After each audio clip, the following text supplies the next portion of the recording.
예수를 믿지 아니하는 자들은 사실 본질상 진노의 자녀들입니다. 하나님의 영광에 이를 수 없는 삶의 기준을 가지고 있는 사람들입니다. 그렇기 때문에 그들은 무슨 짓을 하든지 할 수 있습니다. 왜냐하면 사단에 의해서 지배를 받고 조종을 당하고 있기 때문에 우리 인격과 상관없이 사단에 의해서 이끌림 받게 되기 때문에 그렇습니다. 그렇기 때문에 우리가 그들 앞에서 무슨 짓을 할 것이냐라고 하는 무슨 짓을 하고 있느냐라고 하는 부분에 대해서 지금 사도 바울은 말씀을 하고 있는 겁니다. 우리가 그렇게 분별력이 없느냐, 그렇게 우리가 판단할 수 있는 능력이 없느냐. 사도 바울은 이렇게 말을 했어요. 천사들이 하는 일을 우리가 분별할 수 있거든. 이렇게 얘기를 하고 있습니다. 천사들이 하는 그 일을 우리가 분별할 수 있는데 세상 일을 그들이 와서 우리에게 답을 얻어야 되는데 우리가 왜 세상 사람들 앞에 나가서 판단을 받으려고 하느냐 이렇게 얘기를 하고 있는 겁니다. 이 부분에 대해서 우리가 좀 깊이 묵상을 해야 됩니다. 우리는 세상 기준을 가지고 판단을 하고 세상 기준을 가지고 지금 우리까지도 이렇게 그 기준을 가지고 판단하고 오느냐 들으냐 이걸 가지고 세상의 기준을 가지고 판단받고 있는 너희들은 왜 그러냐 한심하다 이런 겁니다. 음, 이 말은 뭘 의미하느냐면 우리 인간의 본질이 어디서 왔느냐 그리고 왜 이런 많은 사건들이 일어나고 있고 세상 사람들 어떤 기준으로 판단하고 있느냐. 근데 너희들은 지금 하나님의 말씀 안에서 모든 것이 회복되어져 있고 그 안에서 우리가 분별할 수 있는 축복을 받았는데 지금 무슨 기준을 가지고 판단하고 분별하고 있느냐 이 부분을 말씀을 하고 있는 거예요. 우리가 판단하고 있는 기준들 그게 어디서 왔냐 세상 기준에서 그것도 우리가 이제 안 맞으면 이제 재판을 하잖아요. 그 재판은 어디서 왔습니까? 세상 기준에서 온 겁니다. 하나님이 주신 복음과 전혀 상관이 없는 세상의 기준 가지고 판단하고 있습니다. 이게 맞냐? 이게 틀리냐? 이렇게 우리가 판단을 하고 있죠. 이 부분을 사도 바울이 말씀을 하고 있는 겁니다. 우리가 복음 안에서 우리를 보는 겁니다. 하나님 주신 그리스도 안에서 우리를 보는 겁니다. 우리 가지고 있는 생각의 기준, 삶의 기준, 그걸 하나님 주신 언약 안에서 봐야 된다는 겁니다. 근데 우리는요, 그 기준을 뭘로 가지고 판단하냐? 세상에서 말하고 있는 그 기준을 가지고 우리를 보게 만들고 있다.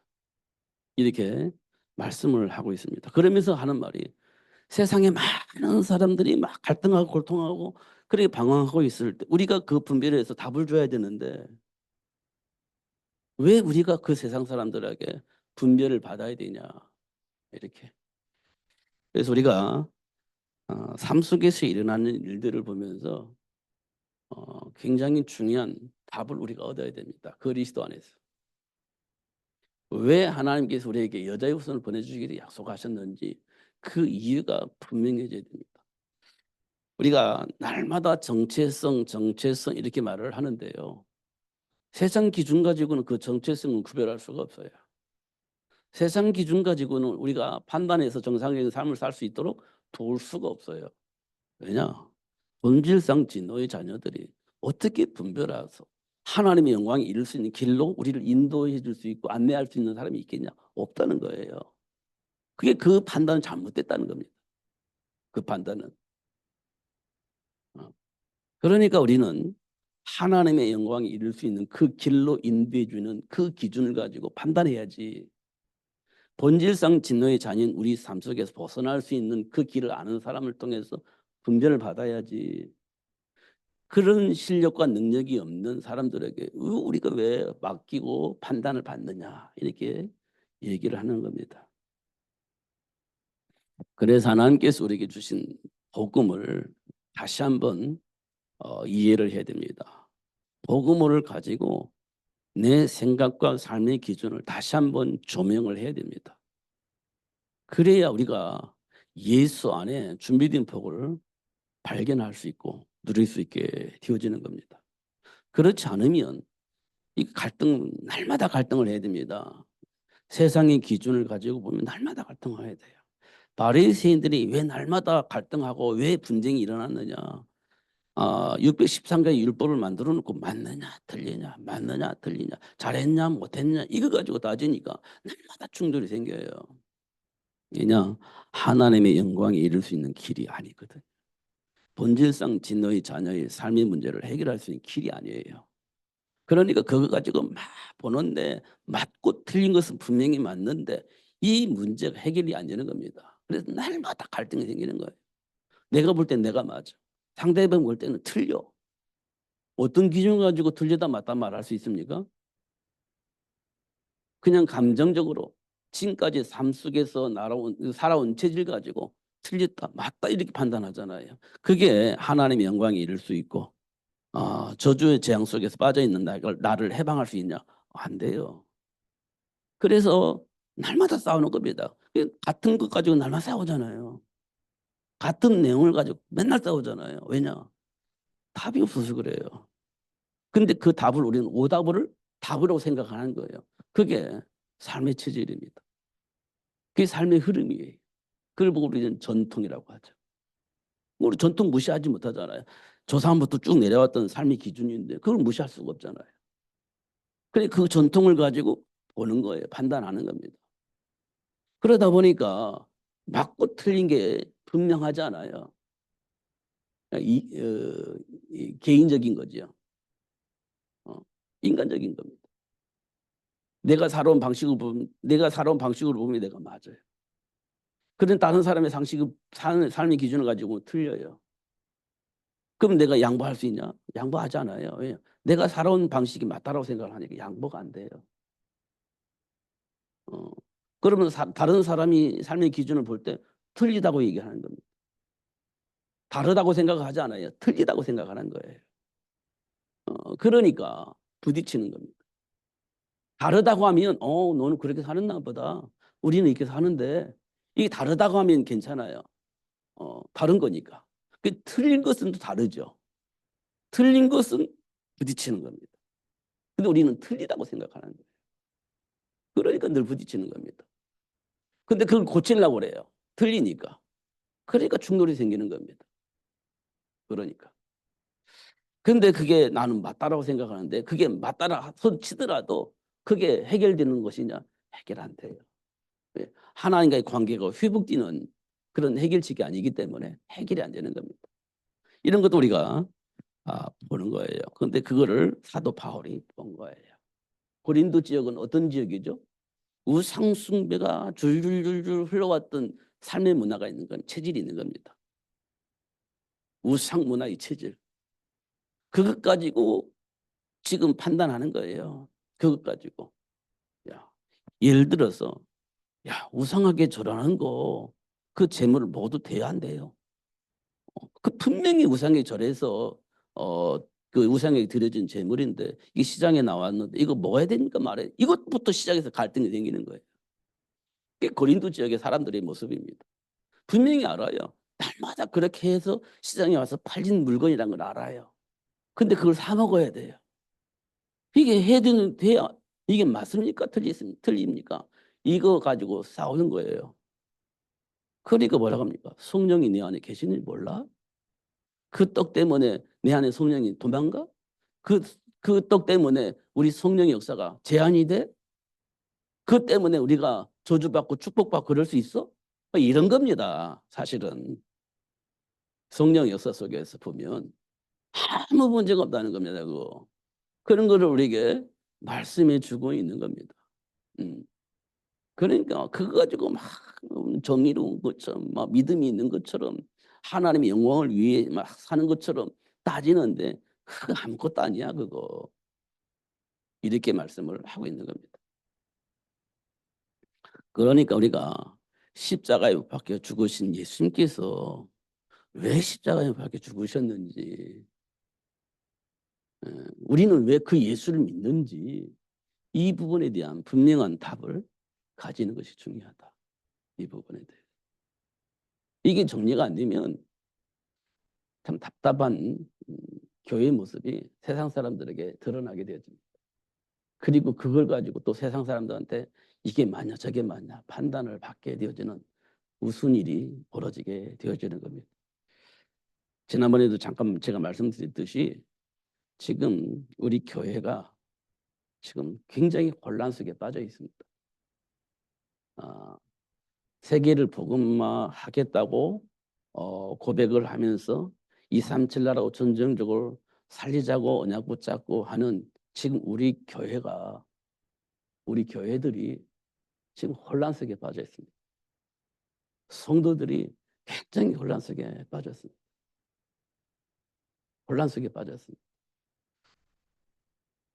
그래서 방황하고 있는 겁니다. 방황하는 모습이 보입니다. 그런데 그냥 방황이 아니에요. 우리는 복음 안에서 선택했다라고 생각을 하는 겁니다. 복음 안에서 선택했다. 그래서 막 이리 갔다 저리 갔다 합니다. 복음을 위해서 선택했다고 생각하고 자기들은 의로운 편에 섰다고 복음 편에 섰다고 생각하고 이리 갔다 저리 갔다 방황하는 겁니다. 그게 방황이지. 그게 방황입니다. 지금 우리 교회 안에서 일어난 일들입니다. 그것도 한 명, 두 명 상황 따라서 뭐 거리 따라서 움직이는 게 아니에요. 감정에 따라서 막 그룹으로 움직이는 겁니다. 팀이 되어서 움직이고 있습니다.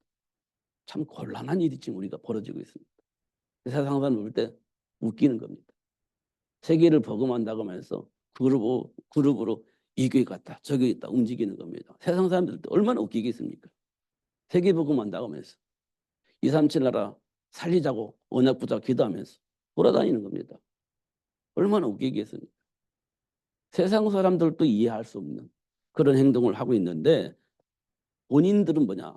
나는 복음 따라서 움직인다. 성령의 인도 속에서 움직인다. 이렇게 얘기를 하고 있는 겁니다. 그게 굉장히 합리화되어지고 그걸 받아들이는 겁니다. 안타까운 일이 실제적으로 벌어지고 있는 겁니다. 그러니까 사도 바울이 뭐냐? 도대체 예수님이 어디 계시냐? 바울에게 있냐? 베드로에게 있냐? 아니면 아볼로에게 있냐? 도대체 누구에게 있냐? 이렇게 사도 바울은 애통하면서 얘기를 하는 겁니다. 바울이 내가 그리스도냐? 그렇지 않아. 베드로가 그리스도냐? 그렇지 않아. 아볼로가 그리스도냐? 그렇지 않아. 이렇게 안타까움으로 얘기를 하고 있는 겁니다. 그리스도가 어디 계시냐? 예수 안에 예수 믿는 그 모든 사람들의 마음속에 육신 속에 성전 속에 계신다. 그렇게 얘기를 하고 있는 겁니다. 그래서 우리는 그리스도 안에서 현장을 봐야 돼요. 그래야 하나님의 계획이 보여집니다. 옳고 그름이 아닙니다. 하나님과 함께하는 겁니다. 뭐가 옳고 뭐가 틀립니까? 하나님과 함께하는 거예요. 생각이 틀립니까? 삶이 틀립니까? 그럴 수 있습니다. 중요한 것은 하나님이 우리와 함께 계신다는 겁니다. 근데요, 그 하나님은 결코 떠나지 않아요. 하나님은 우리가 예수님을 기도할 때 무엇이든지 듣고 응답을 하십니다. 문제될 게 없는 거예요. 환경이 문제입니까? 수준이 문제입니까? 아니면 인간이 문제입니까? 아니에요. 하나님이 나와 함께 계시는 겁니다. 그럼 문제가 없지. 보좌의 축복을 누린다면서요. 그럼 문제가 없지. 응답하시는 하나님을 믿는다면서요. 그럼 문제가 없지. 그러잖아요. 그런데 왜 기분 나쁩니까? 왜 갈등합니까? 왜 따집니까? 내 안에 있는 창조의 능력을 역사하시는 그 하나님을 안 믿으니까 못 믿으니까 살아남으려고 발버둥 치는 거 아니겠습니까? 이런 거 우리가 보는 겁니다. 그러니까 오늘 본문은 제가 보면서 순서를 내려가니까 이제 이 본문을 봤는데 이걸 어떻게 설명을 할까? 고민이 되더라고요, 사실은. 이걸 어떻게 설명해야지? 그런데 설명하려고 생각하니까 머리가 아파요.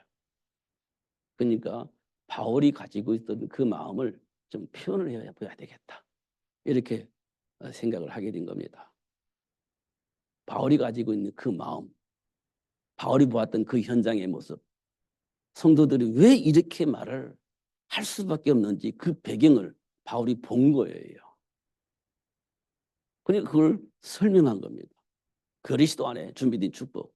하나님이 당신들을 위해서 예수님이 오신 이유, 그리고 하나님께서 당신들을 부르신 이유, 하나님 자녀가 되신 이유, 그걸 보게 하시고 그것을 모르고 막 갈등하고 있는 성도들에게 설명해 준 겁니다.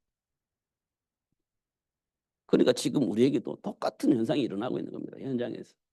그래서 성도들이 방황하는 거예요. 어떤 교회는 뭐 몇백 명이 뭐 움직였다. 어떤 교회는 몇백 명이 왔다, 갔다. 막 이런 소식이 계속 들립니다. 제가 볼 때는 그렇게 해야 할 시간표다고 저는 봅니다. 그렇게 해야. 왜냐? 하나님께서는 이렇게 채로 챈다고 하잖아요. 채로. 왜요? 알곡을 거두기 위해서 어, 채를 친다고 하잖아요.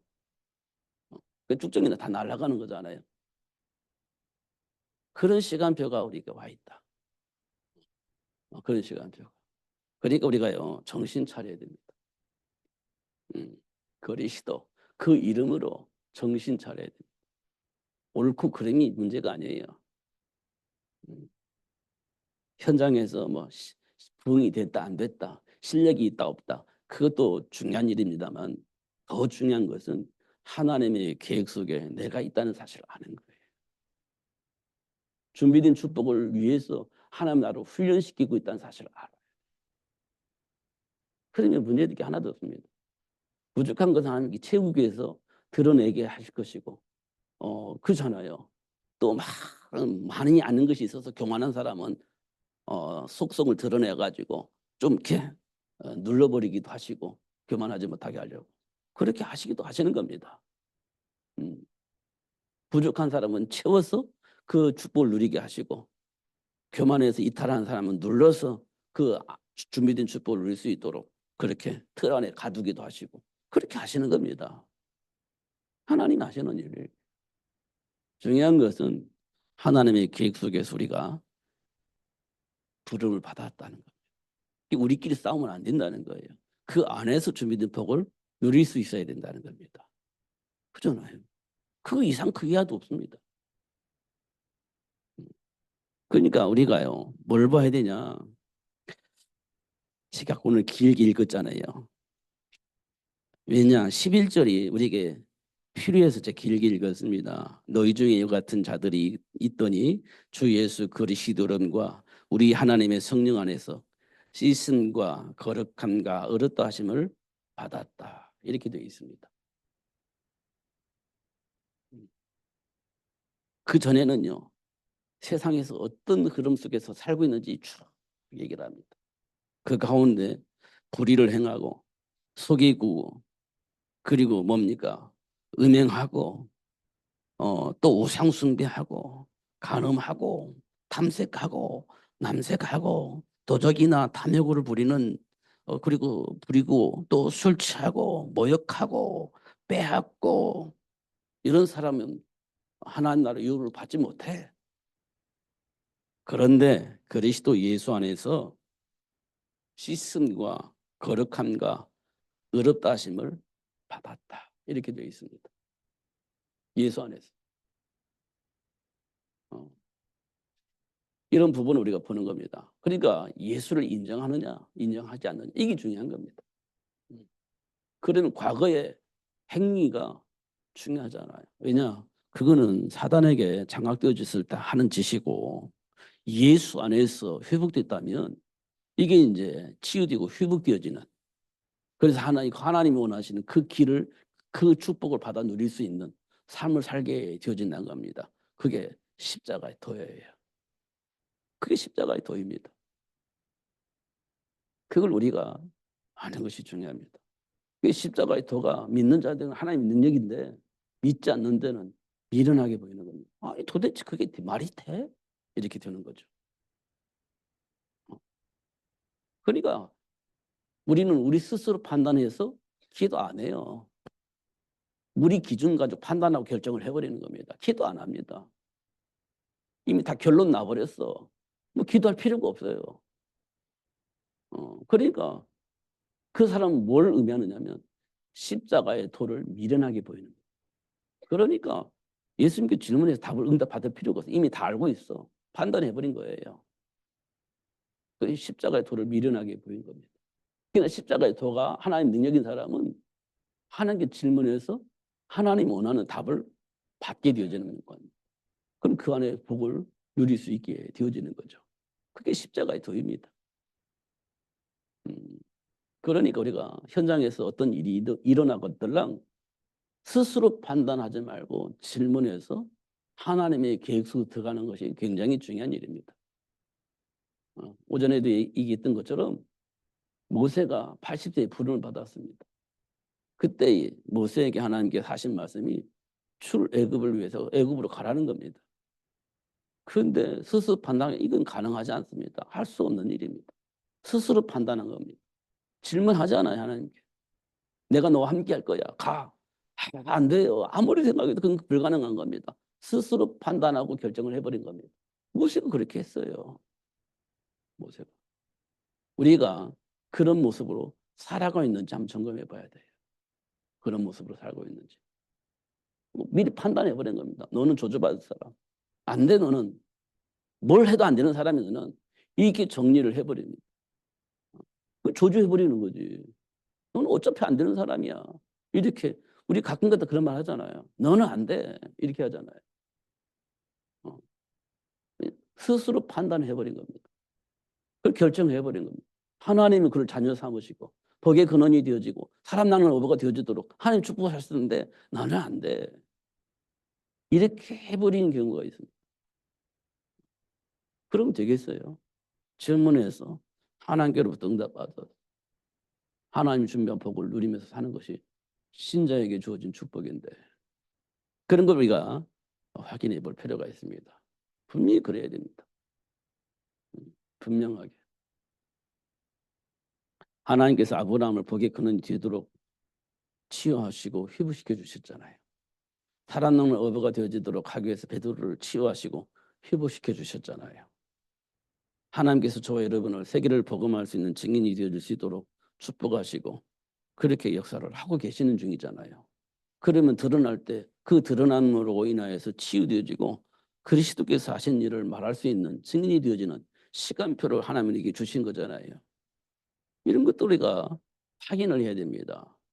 이게 하나님의 배경을 모르면 그 복을 누릴 수가 없어요. 현장을 보세요. 저는요, 현장을 보면서 가끔가다 이제 말 나오면 목사님들에게서 말이 나오면 아니야 마태복음 24장을 지금 성취하고 계셔 하나님께서. 전 그런 말을 합니다. 한 번씩. 마태복음 24장에 보면 말세 때 일어난 일들이 쭉 기록되어 있잖아요. 지금 그 말씀이 성취되어져 있는 시간이야 지금. 그러니까 우리는 뭐 해야 되냐. 렘넌트 준비해야지. 그 얘기를 하는 건 합니다. 그 얘기를. 그러려면 렘넌트가 준비되려면 누가 있어야 돼요? 오베자 같은 중직자가 있어야 되는 겁니다. 그 중직자 훈련을 받는 거잖아요. 오베자 같은 중직자가 있어야 렘넌트가 나오는 거예요. 그잖아요. 그 위기 속에서 50명씩 숨겨서 양육할 수 있는 그 배경을 아는 사람, 그 중직자가 필요한 거예요. 그잖아요. 그러면 되는 겁니다. 그러면 하나님이 이미 현장을 정복하고 다스릴 수 있는 시대 다 보여주셨어요.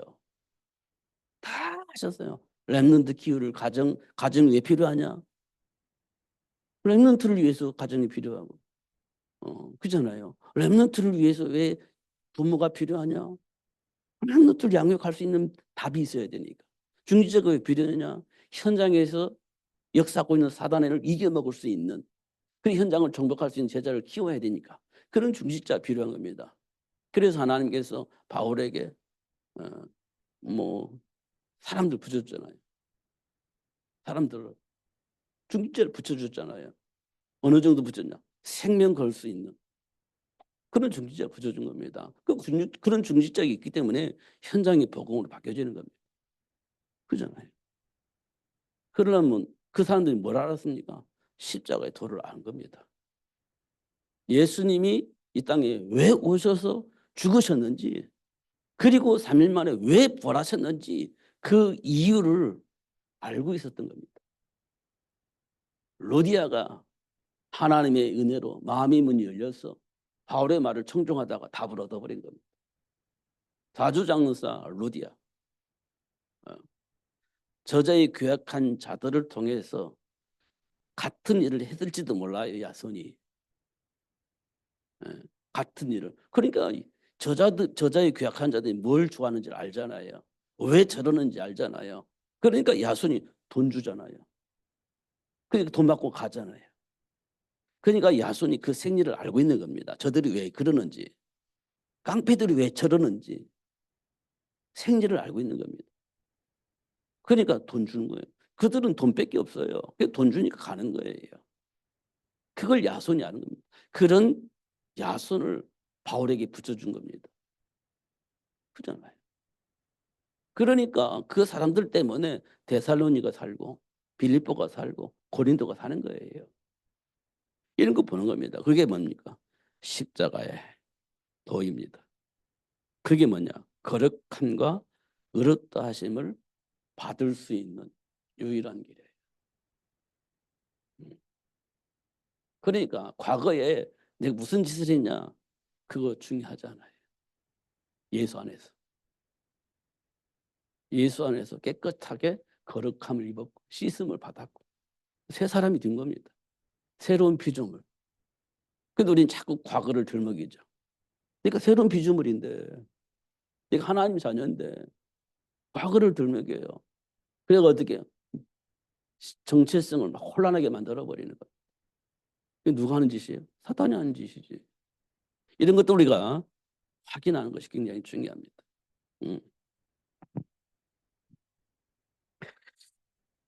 그래서 오늘 본문을 통해서 볼 때 하나님 우리를 어디에서 구원하셨는지 그분을 확인할 수 있고 드러나는 그 체질들은 어디서 왔는지 근데 그 체질을 어떻게 하나님께서 우리를 깨끗하게 씻어주셨고 거룩하게 하셨는지 그 답을 찾으면 돼요.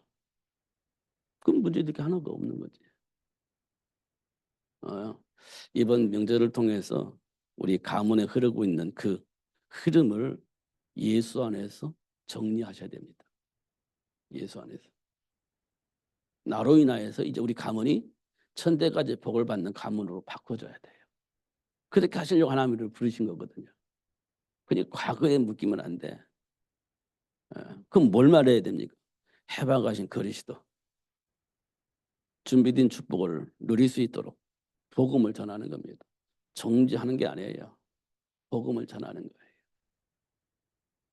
그런 우리를 구원하신 저주와 재앙 가운데 3, 4대까지 망할 수밖에 없는 우리 가문을 하나님께서 치유하고 회복해 주신 그 그리스도 안에 있는 생명의 복음 전달하는 것이 굉장히 중요한 겁니다. 그러면 돼요. 그럼 이제부터 우리는 천대까지 복을 받는 축복이 시작이 되는 겁니다. 나로부터. 그게 하나님 우리에게 주신 축복이에요. 이거 하지 못하게 하려고 누리지 못하게 하려고 세상 문화를 끌어들여서 막 성공한 사람 끌어들여서 막 철학자를 끌어들여가지고 사상가를 끌어들여서 뭐 인문학자들 끌어들여가지고 막 여러 가지 말을 하겠지만 다 그거 필요 없는 겁니다. 그리스도를 알아야 돼요. 그러면 되집니다. 기도하겠습니다. 하나님 아버지 감사합니다. 모든 것이 다 해결되었음을 확인하고 하나님 우리에게 주신 축복이 무엇인지 알게 하시고 준비된 복을 누리며 살 수 있도록 역사하시는 하나님께 감사합니다. 그리스도 안에 감춰져 있는 지혜와 지식 모든 부활을 날마다 발견하고 누릴 수 있도록 성령으로 역사하여 주옵소서. 예수님 이름으로 기도하옵나이다.